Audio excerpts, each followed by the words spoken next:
सबको मेरी प्रणाम, नमस्कार। और आज के क्लास, आज हम लोग ज़्यादातर इधर उधर नहीं करेंगे क्योंकि मुझे पता नहीं है एग्जैक्टली कब तक ये क्लास चल पाएगा। इसकी रीज़न ये है कि इसमें क्लास तो हो रहा है, लेकिन यहाँ पे बहुत तेज़ बारिश हो रही है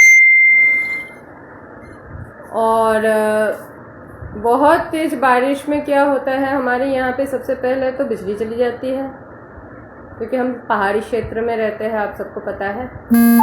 और इसमें क्या हो जाता है कि जब बिजली चली जाती है उसके बाद कब तक हमारा कनेक्शन रहता है उसका भी कोई ठिकाना नहीं रहता है। तो इसके चलते आज हम लोग क्लास बहुत जल्दी करने की कोशिश करेंगे क्योंकि जो हम लोग इस पे देख रहे हैं वो हम लोगों का बहुत एक इम्पॉर्टेंट सवाल है जिस पे हम लोग इस पे बात करना चाहते हैं। माइंड, हम लोग पिछले बार क्रिया योगा क्लास 10 है ये हमारा, और इसमें हम लोग एक मिनट,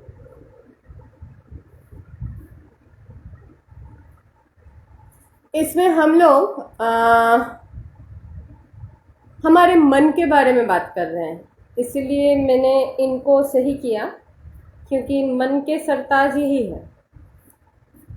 तो ये महादेव के एक चित्र है जो योगा के टाइम पे हम लोगों को बहुत मदद किया है, मुझे बहुत मदद किया है। जब मैंने किसी और को भी कराया है ये बहुत मदद करता है। ये एक्चुअली जैसे दिखता है वो ऐसा है नहीं। मैं आप लोगों को अगर थोड़ा सा दिखाना चाहूँ, ये एक्चुअली ऐसा है। बहुत लोगों के पास जो बहुत सालों से योगा कर रहे हैं शायद उनके पास होगा ये चित्र। ये देखने में ऐसा है, लेकिन जब आप इस पे ध्यान धरोगे, जब आप इस पे ध्यान रखोगे, ध्यान करोगे इस चित्र के ऊपर मन को निवेश करके, जी हाँ, मतलब सिर्फ धारणा नहीं करना पड़ेगा, इसमें अपने आप को ढूंढना पड़ता है और अपने आप के मन को एकाग्र करके ध्यान करना पड़ता है। तो इस चित्र के अंदर महादेव की स्वरूप दिखाई देती है जो स्वयं एक पहाड़ के अंदर बैठे हुए हैं और अपने पूरी गणों के साथ, पूरे मंदिर के साथ वो बैठे हुए होते हैं। तो इसलिए ये चित्र मेरे को इतना प्यारा लगता है, मैं आज तक इसको संभाल के रखी हुई हूँ। ये बहुत साल पुराना है, शायद करीब करीब ना करके भी शायद ये 23 साल के आसपास पुराना चित्र है। एनीवेज, आज हम लोग बात करेंगे माइंड के ऊपर। पिछले बार हम लोग माइंड के ऊपर बात किए थे जो हम लोग पतंजलि योगा सूत्र के हिसाब से समाधि की ओर जाने की प्रक्रिया को समझते हैं। आज हम लोग कुछ और एस्पेक्ट पे बात करेंगे क्योंकि कुछ लोग मुझे ये सवाल ज़रूर किए हैं कि हम लोग आपसे सिर्फ वैदांतिक इस परिभाषा नहीं जानना चाहते हैं, क्योंकि आप एक अद्वैताचार्य भी हो, तो हम आपसे वो भाष्य भी जानना चाहते हैं जो साइंटिफिकली एक्सेप्टेड है। और कुछ मेरे बाहर के मित्र जो है, जो फॉरेनर्स हैं, इंडियंस भी हैं, उन लोगों का जानने का बहुत ज़्यादा कोशिश है कि हम लोग जो, स्पेशली मैं सबको ये बोलती हूँ कि जो हमारे वेद में नहीं है वो आपके यूरोप में या आपके वेस्टर्न कम्युनिटी में नहीं है। जो वेद में नहीं है वो आप ढूंढोगे, फिर भी आपको आपके बाइबल में, आपके कुरान में, आपके कोई भी धर्म पुस्तक उठा लीजिए, किसी में भी इसका अर्थ व्याख्या आपको नहीं मिल पाएगी। तो और मैं कुछ साइंटिफिक बिलीव्स को कंट्राडिक्ट करती हूँ। इसमें मुझे उन लोगों ने बोले हैं कि जब आज ये नौबत है कि आप सबके सामने हो, क्योंकि पहले तो मैं ये कैमरा के पीछे से बोला करती थी, तो कुछ मेरे दोस्त हैं ऐसे नटखट सा, तो वो लोग कहते हैं कि भाई अब प्रूफ करने की बारी है, तो प्रूव करके दिखाओ कि जो आप कहते हो वो सच्चाई है। तो चलिए आज प्रूफ करते हैं। सनातन धर्म की शुरुआत कहाँ से है? सनातन धर्म उस वक्त से है जब मानव सभ्यता की शुरुआत हुई। सनातन धर्म की यूनिकनेस क्या है? सनातन धर्म में मूर्ति की पूजा करना बहुत बाद में प्रचलित हुई है, एडेड होती गई है। सनातन धर्म की प्रचलन किसी एक व्यक्ति विशेष ने नहीं किया है। सनातन धर्म को लाने वाला कोई जीव नहीं है, परमात्मा स्वयं है। ये कैसे है, ये भी मैं आज के डेट में विथ एविडेंस आना बहुत जरूरी है, तो मैं विथ एविडेंस आ रही हूँ। हमारे सनातन सभ्यता में जितने जो कुछ भी लिखा हुआ है, ये सारे सब कुछ किस आधार पे लिखी हुई है, मैं आपको ये वापस ले जाना चाहती हूँ। सनातन सभ्यता के पहले वाचक कौन है? पहले वाचक महादेव है, महासती है। तो पहले वाचक जो महामाया स्वयं है, क्योंकि वो प्रश्न करती है अपने पति से, और उनके पति ये सती की तरफ से, सती के समय से शुरू होती है। सती के समय से ये शुरू हो रही है ये कहानी, जहां पे सती पहले प्रश्न करना शुरू करती है। हम यहाँ पे दो और दंपति देखते हैं, एक हमारे महालक्ष्मी और नारायण, दूसरे सरस्वती, बाग देवी और ब्रह्मा जी। ब्रह्मा के मन से वेद की उत्पत्ति होती है, ये बहुत जगह में लिखी हुई है। शास्त्र कहते हैं कि 4 वेद ब्रह्मा के मानस पुत्र है। उस वेद में लिखा क्या है? देखिए, ये कोई एक्सक्यूज नहीं होनी चाहिए कि हमें तो संस्कृत नहीं आता है इसीलिए हमें वेद नहीं पता है, क्योंकि वेद की ट्रांसलेशन दुनिया की हर एक लैंग्वेजेस में है।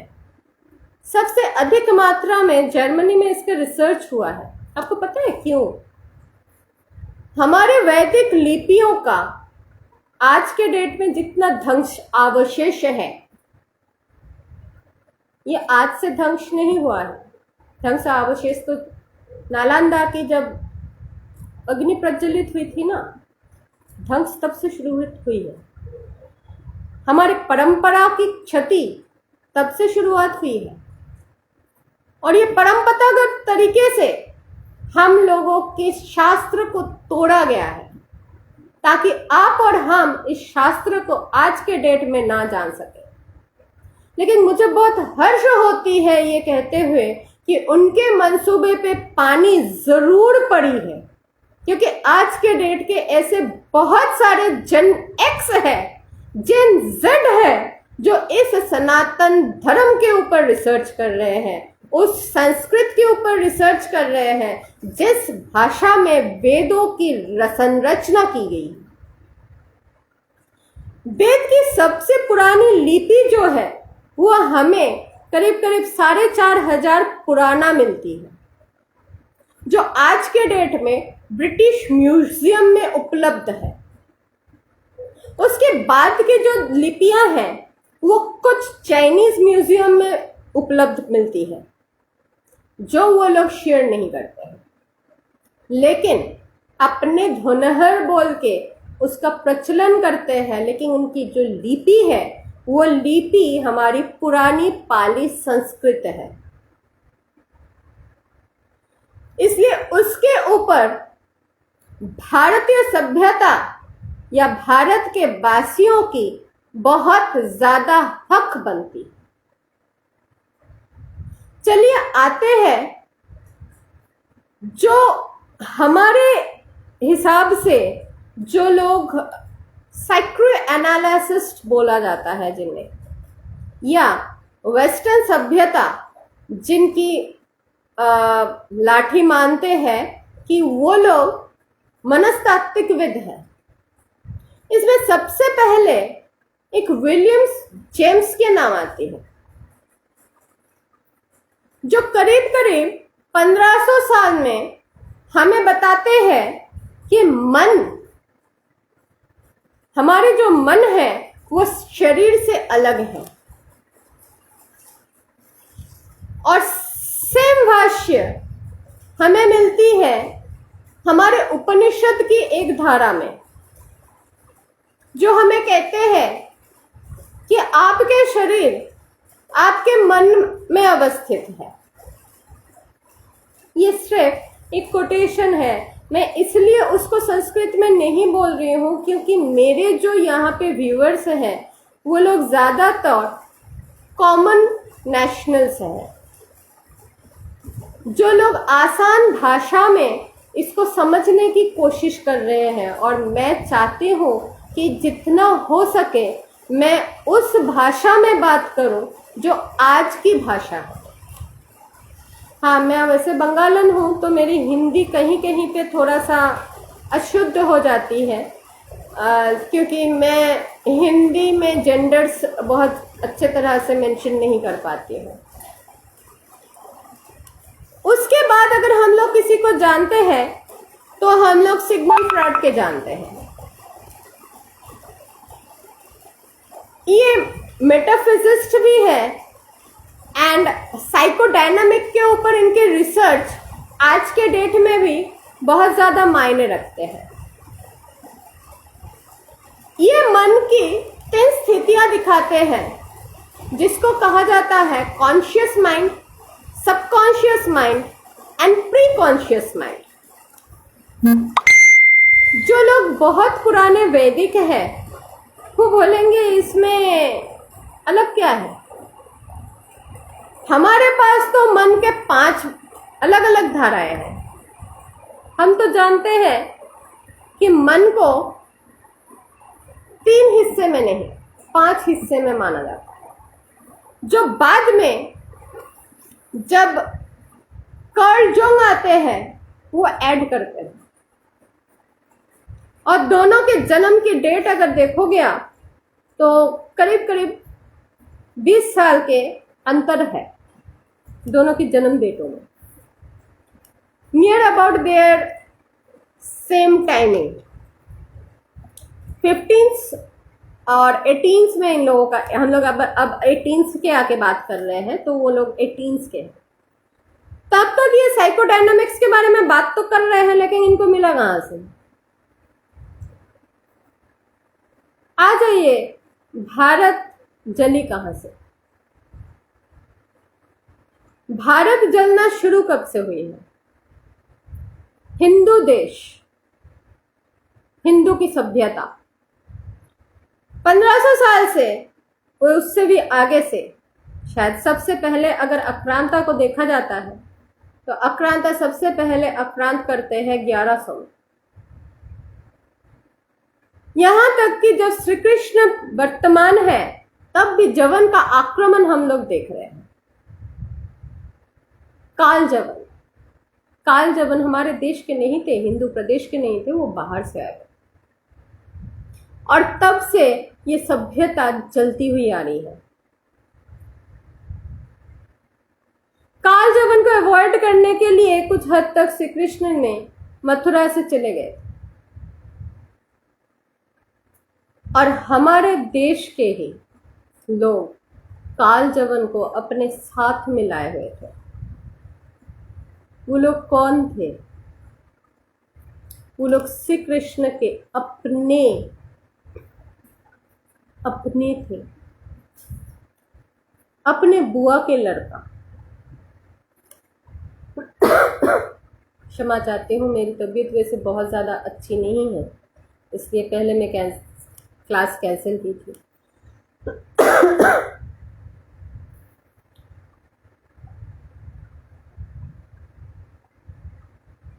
और उनके मामा के ससुर सबसे पहले उनके ऊपर आक्रमण करते हैं और एक बार वो कालजवन को अपने साथ मिला लेते हैं। जब उन्होंने देखे कि अब वो दशा आ चुकी है जब वो शांति से अपने घर में बैठ नहीं सकते, तो उन्होंने वो जगह छोड़ के चले जाना ज़्यादा अच्छा महसूस किया और उन्होंने अपने शहर का, अपने नगरी का बहुत जल्दी से एक जगह से दूसरे जगह लेके चले गए। हम लोग भी ऐसे ही करते हैं ना, एक स्टेट से दूसरे स्टेट, दूसरे स्टेट से तीसरे स्टेट, हम लोग भी घूमते रहते हैं। लोग ये सोचते हैं कि ये ऐसे ही चले गए हैं, लेकिन ये चले जाने के पीछे बहुत सारे कारण छुपी रहती है। और ये कराता कौन है? ये आपके निरुद्ध मन कराता है।